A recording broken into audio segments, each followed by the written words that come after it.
So, hello mga ka-store. Kanina, no, si Nanay Osita, yung nagtitinda ng ano dati, mahina na.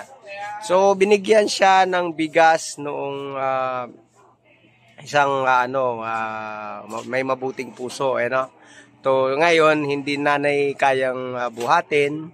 Pinauna na namin siya at ngayon naman ay kilala niya ito, si Alan. Ayan, kilala pala niya si nanay, so pagkakatiwalaan ko, sa kanya ko na ipapahatid yung bigas. So ito, kanina.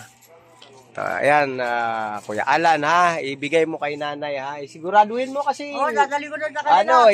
nasa ano tayo, ha. Tapos, ayan, si Alan, no, kilala daw niya si nanay, ipapadala ko na lang doon dahil wala akong bantay sa aking store. So, ayan, ayan, yung kuya, ha.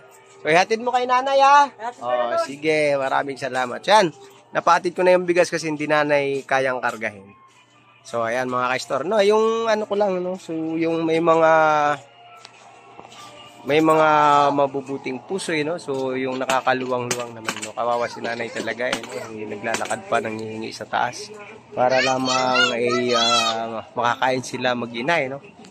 PWD pa ang kanyang anak. So, wala talaga nagtatrabaho kaya kahit lang talaga pagkain araw-araw nila kasi wala na sa kanila magtatrabaho, no? So ako ay wala pang benamano, sinusubukan ko silang matulungan kahit man lang dito, no, ipadaan sa akin yung ano.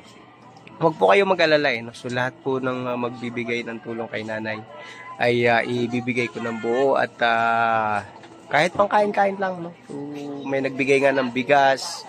Minsan may nagbibigay ng pera, 300, kung ano-ano. Kung ano lang yung kaya, no? So, hindi naman na kailangan nila ng kayamanan, no? Ang kailangan lang nila yung pangkain sa araw-araw. At saka hindi na magtatagal si nanay kasi nasa 80 na, no? So, sana umaba pa ang buhay ni nanay. So, yan lamang, no, mga ka-store.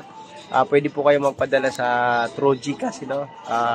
Ilalagay ko na lang dito sa aking caption yung Gcash. So, yan, maraming salamat. Thank you.